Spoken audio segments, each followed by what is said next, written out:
nearly over and at least one side is pretty happy, as you can see. We have a series of reports tonight on election night outcomes.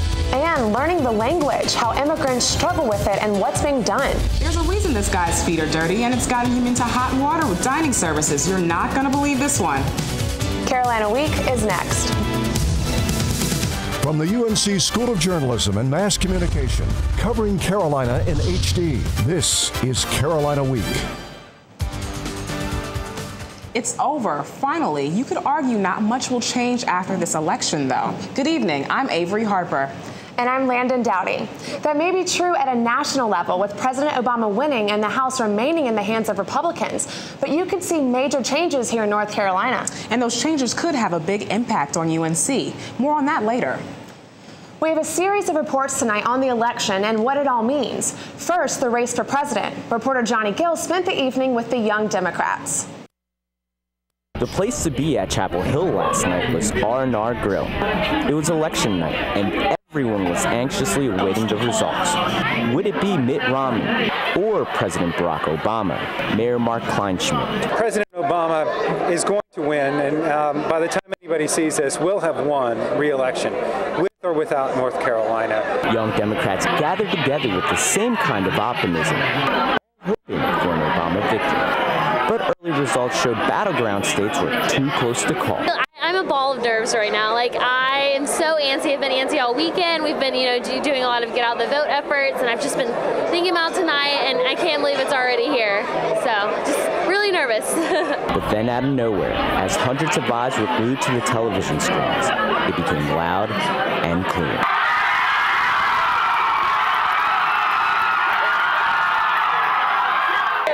We're here at R&R Bar and Grill on Franklin Street, and the votes are in. It came down to Ohio, and President Barack Obama will be at the White House for another 4 more years. It's just a moment in history of feeling way beyond articulation. I'm just so overwhelmed. When he was announced president, it just took a minute for it to register. I'm just overwhelmed. Can't describe my feelings. I'm just so happy. And as you can see, the feelings here are all mutual. I can't even begin to describe. I'm so excited. I'm really pumped. I'm really happy for him. And I just can't wait to see what happens now. I'm just really, really happy and proud of everyone. Reporting in Chapel Hill, I'm Johnny Gill. I'm Alex Giles.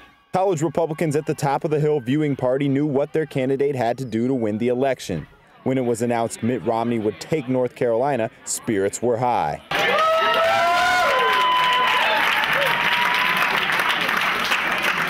But like other years, this election would come down to a handful of swing states. Whoever takes probably Ohio is going to win the whole thing. I mean, the saying is, as goes Ohio, so goes the nation. Barack Obama will win Ohio. That is a huge, huge win for Barack Obama. But what was a huge victory for Obama was a crushing blow for the college Republicans. Now, they're just trying to take the good with the bad. And Mitt Romney won in North Carolina, so for our end, we did everything we could, and we were actually successful here. It is disappointing that Governor Romney lost the election nationally. We'll have another strong contender without an incumbent. We'll be back on top in 4 years. Unfortunately for Republicans, North Carolina was not enough to carry Governor Romney to victory this time. In Chapel Hill, I'm Alex Giles. So President Obama remains in the White House, but we're going to see a new governor here in North Carolina. Former Charlotte Mayor Pat McCrory won easily. He'll be joining a Republican legislature. That may mean a tighter budget and more Republican members of the UNC Board of Governors and Board of Trustees. Professor Ferrell Guillory, an expert on North Carolina politics, joins us today to shed some light on what we may expect. Thanks for having me. Nice to have you here. So what can we expect from a Republican state government? How will that affect the university? Well, the university is dependent on the state budget. And the Republican governor, Pat McCrory, the incoming governor, has promised to cut the budget, cut taxes, rely on economic growth for new revenue. So it looks like we're going to have a fairly tight budget, maybe even some more budget cuts. which may result in tuition increases again for students. Okay. And what about the Board of Governors and the Board of Trustees? Will that mean that there will also be more Republican representation there?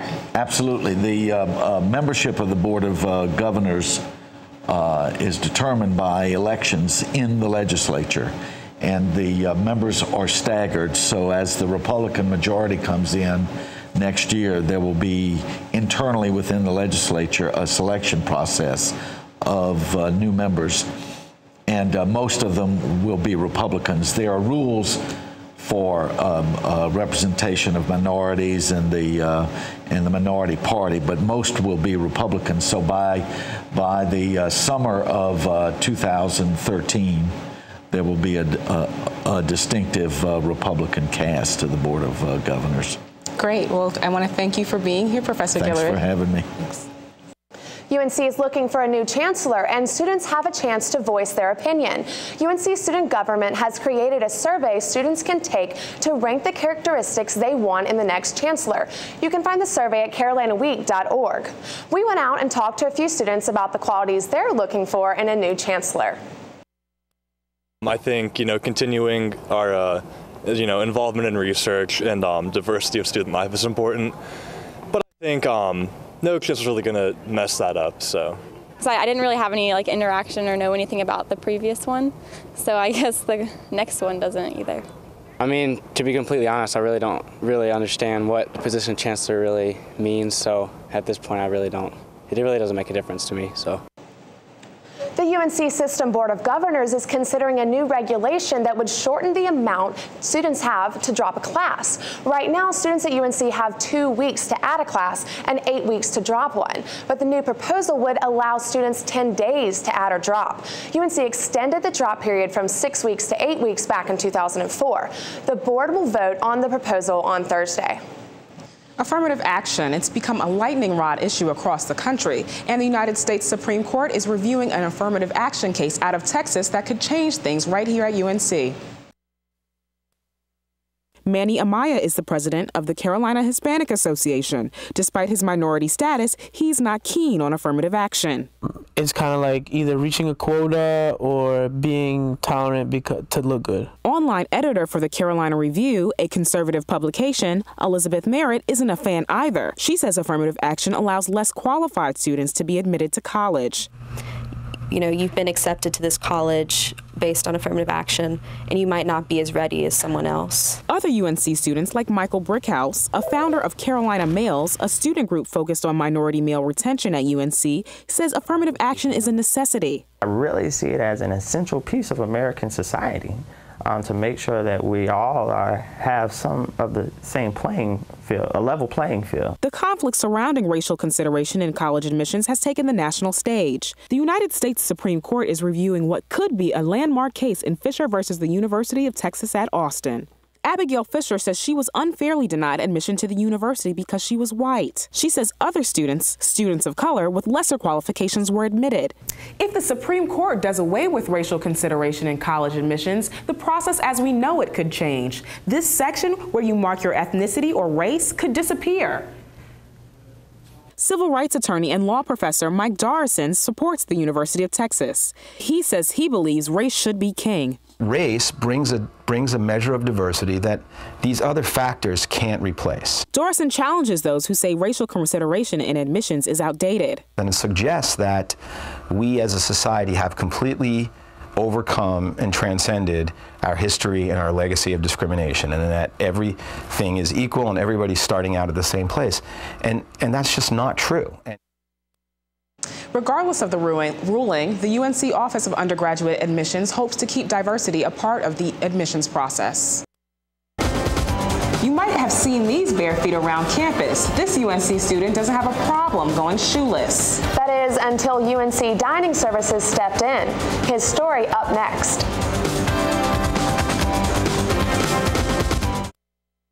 Connect with us online by liking the Carolina Week Facebook page and following us on Twitter at Carolina Week UNC. So I just moved in with this family, and it's embarrassing. The little one, he likes to go outside and crawl around in the giant litter box. I don't know what he's doing. I mean, I was born and I knew how to use the litter box. Look at that. That's disgusting. Oh, poop already. You're making me nervous. Oh, okay, I can't look at this anymore. I really hope he grows out of this, for his sake. Brush, brushy, brush, brushy, brush, brush your teeth. Every day and every night. Brush, brush, brush, brush, brush. Now it's your parents' turn. Here's what you gotta do. Let them have your toothbrush so that they can brushy brush your teeth.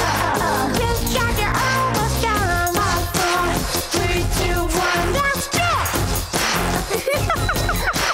Help your teeth stay healthy. Brushy brush with a grown-up every day.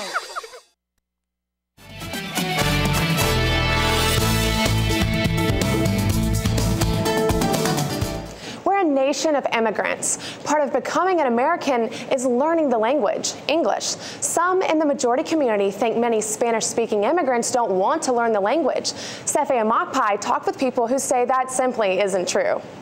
W, X, Y, Z. Imagine learning your ABCs at age 50. That's exactly what Isidro is doing. And UNC senior Jennifer Santillan is helping him do it.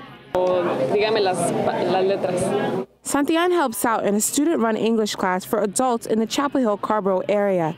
She had this to say about her student. He wants to learn. The first class that we had, I was like, well, what do you want to learn? And he was like, Jen, I want to learn everything. According to one study, immigrants from Mexico and other parts of Latin America place a higher value on learning English than public opinion would suggest. Dr. Lucila Vargas. Usually the people arguing that Latinos don't want to learn English, I would say it's a prejudice. The study found that Hispanic immigrants were actually more likely than English speakers themselves to rank English fluency as very important. I don't know any Latino who doesn't want to learn English. We all want to do it. Isidro, who preferred not to give his last name, says people should be more understanding of those who come to the U.S. wanting to learn. Many times we don't speak English very well, and a lot of people make fun. Because I can't speak English, I don't know how to say the words. Santillan knows firsthand what it's like to deal with the struggle of learning English. She talks on the phone with her dad in Spanish because that's all he speaks. She says she's happy to do what she can for those like Isidro. In Carborough, I'm Sefe Amakpai.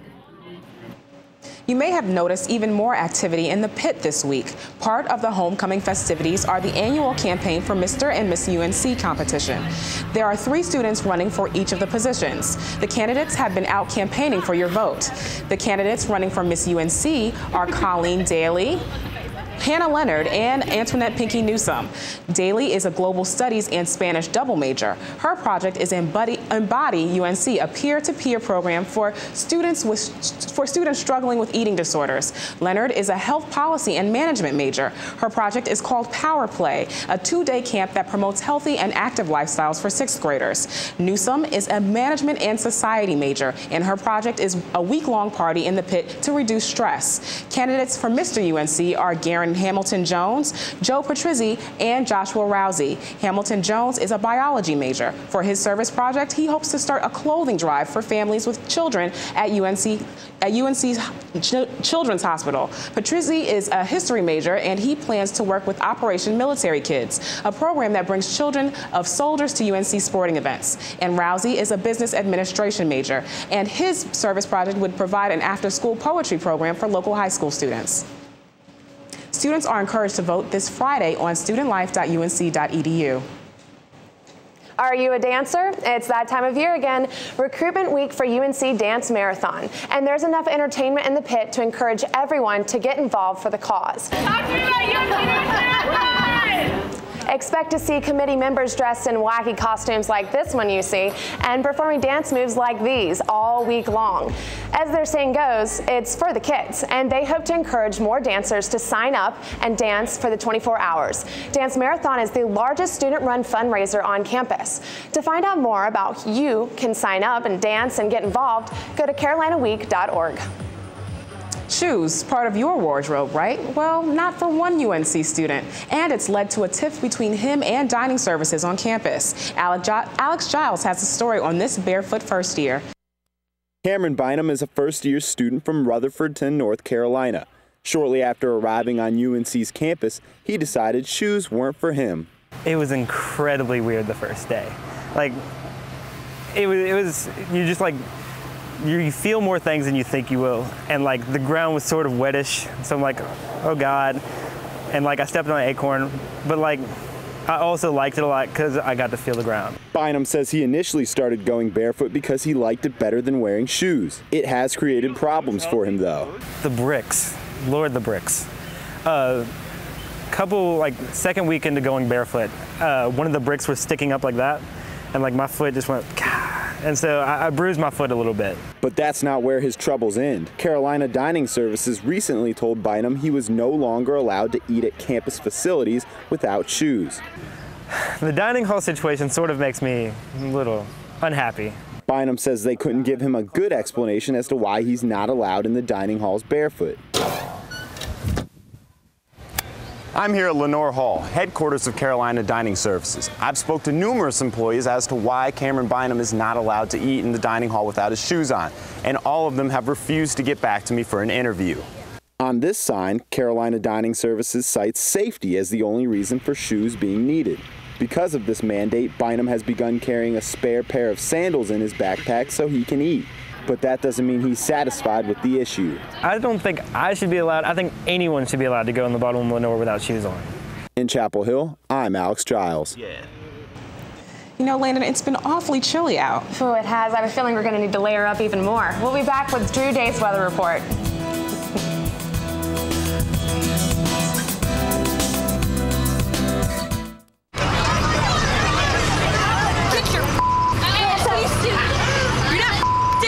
Yes, I am.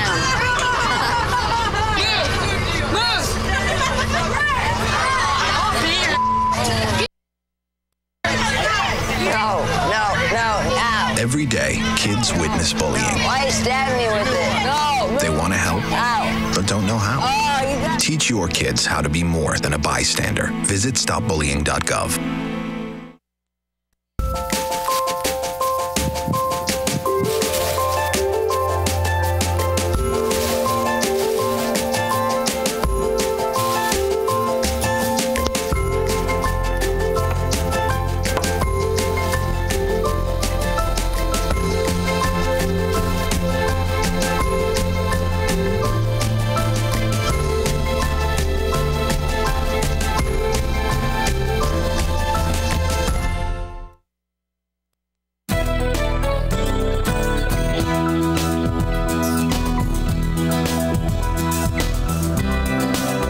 Welcome back to Carolina Week, everyone. I'm Drew Day. Thank you so much for staying with us this evening. As we take a look at your weather headlines, it was a cloudy day out there today. The clouds were mainly east of the Triangle and here in Chapel Hill. It remained partly cloudy throughout the day, so we were able to see just a little bit of sunshine.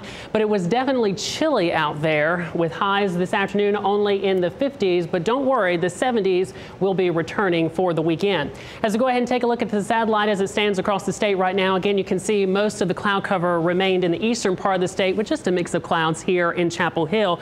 But if you look closely, you can really see the counterclockwise spin in this picture with the clouds here moving from northwest to southeast, and then here a lot of the clouds moving on to the north. That's because we've got this big area of low pressure sitting now offshore. That maybe that nor'easter that you've heard a little bit about throughout the past several days, that will continue to push to the east in the coming days. As we back out and take a wider view, you can get a better look at that area of low pressure sitting in right in here.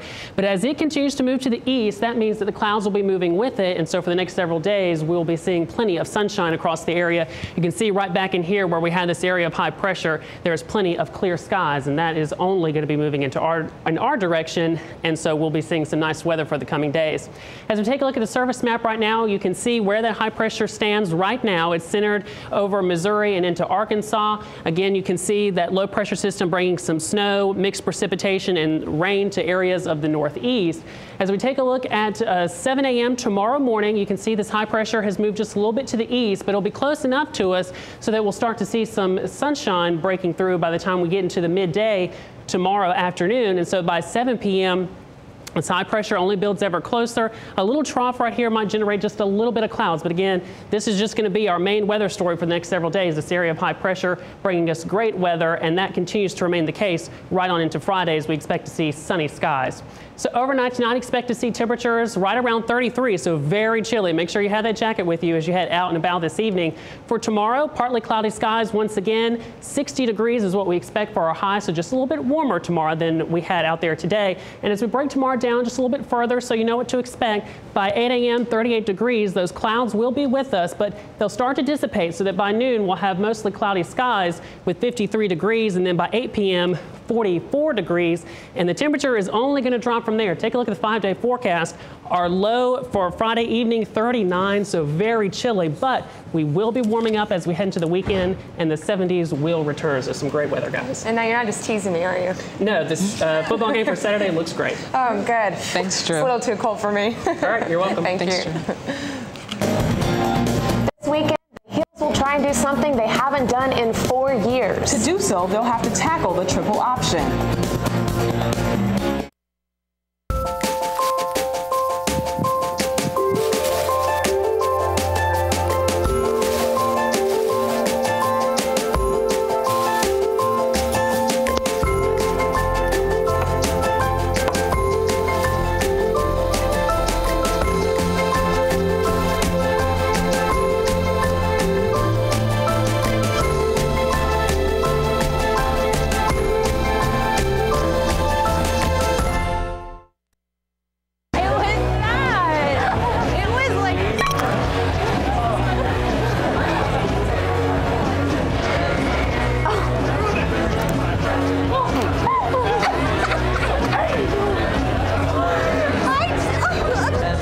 It's easy to tell if you've had way too many. But what if you've had just one too many? Buzz driving is drunk driving.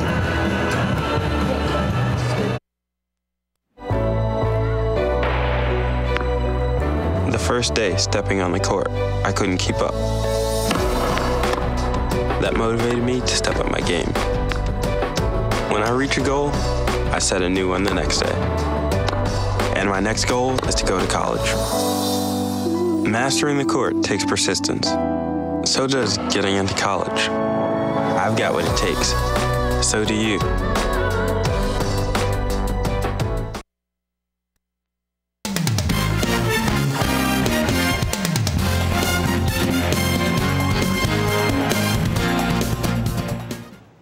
Two weeks ago, UNC hadn't beaten NC State since 2006.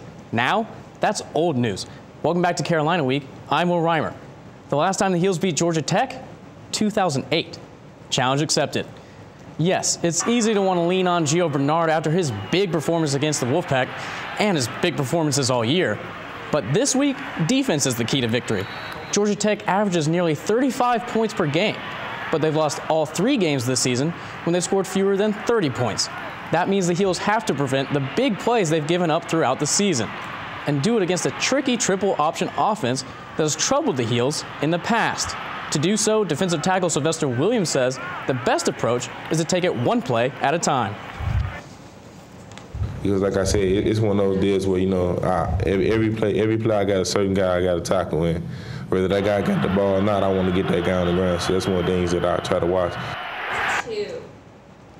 And if the Heels are going to beat Georgia Tech Saturday, they'll have to improve the running game on both sides of the ball. The Yellow Jackets have gained more rushing yards than Carolina in each of the past 7 games. Since 2005, Georgia Tech has rushed for more than 1,700 yards in the matchup between the two teams. The Heels, just 669 yards. And if the Heels are going to reverse that trend, Gio Bernard will be the answer, as he's been the majority of the season, amassing more than 1,000 yards on the ground and in the air. Opposing teams just can't bring him down. And obviously the fans love that. Now Bernard, he's also scored 15 touchdowns, including this return to beat NC State for the first time in the last 6 years.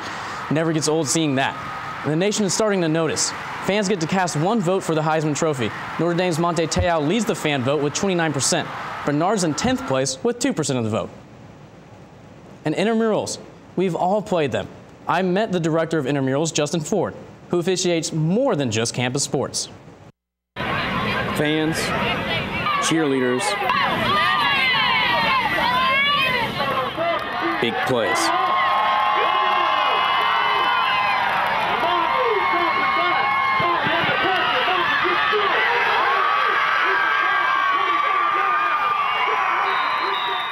You see those at high school football games. What you don't expect to see is UNC faculty.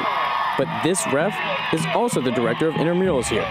He started officiating while in college. I guess I wanted to officiate just to stay active in sports. And so my freshman year, I saw a flyer for flag football official for $6 an hour, and I was like, I'm sold. But what keeps him working on a frigid fall Friday night? I'm always setting a goal for myself to work, at the highest level. And he's done that, officiating last year's state championship game.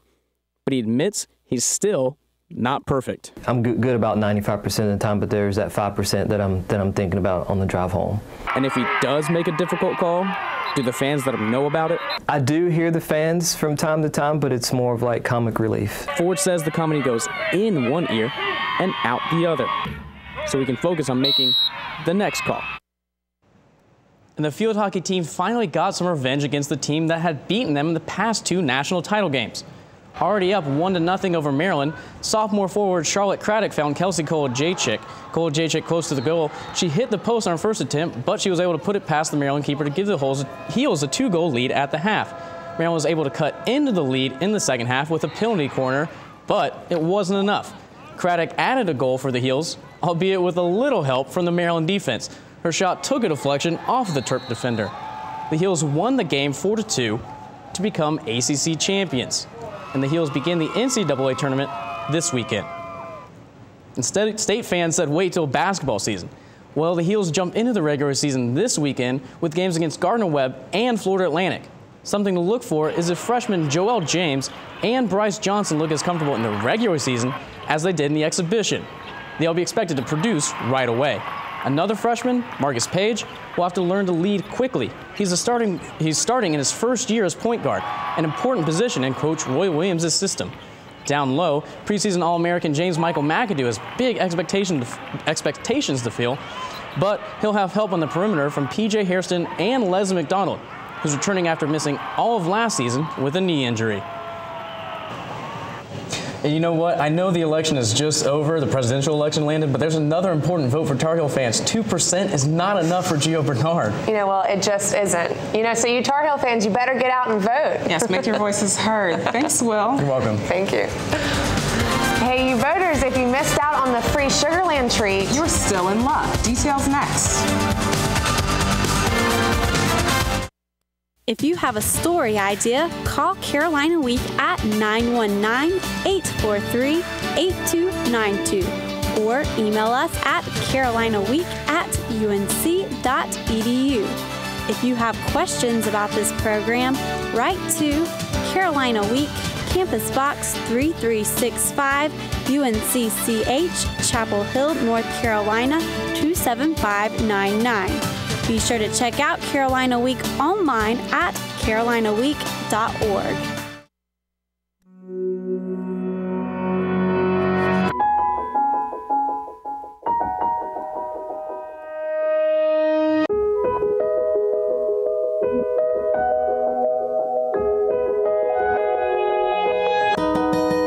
For those dealing with the daily struggles of caring for a loved one, we hear you. That's why AARP created a community with experts and other caregivers to help us better care for ourselves and the ones we love.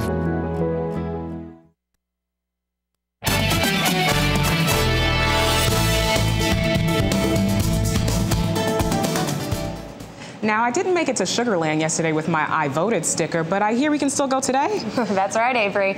If you still have your I voted sticker, Sugarland Bakery on Franklin Street will give you a free cupcake. The promotion was only intended to last through yesterday, but it was so popular that Sugarland ran out of free cupcakes before the polls even closed. If you were one of the people who showed up too late yesterday, or if you voted and still want a cupcake, you have until 10 p.m. tonight to claim your free treat. Just remember to bring your I voted sticker. That does it for this edition of Carolina Week. Thanks for watching. Good night.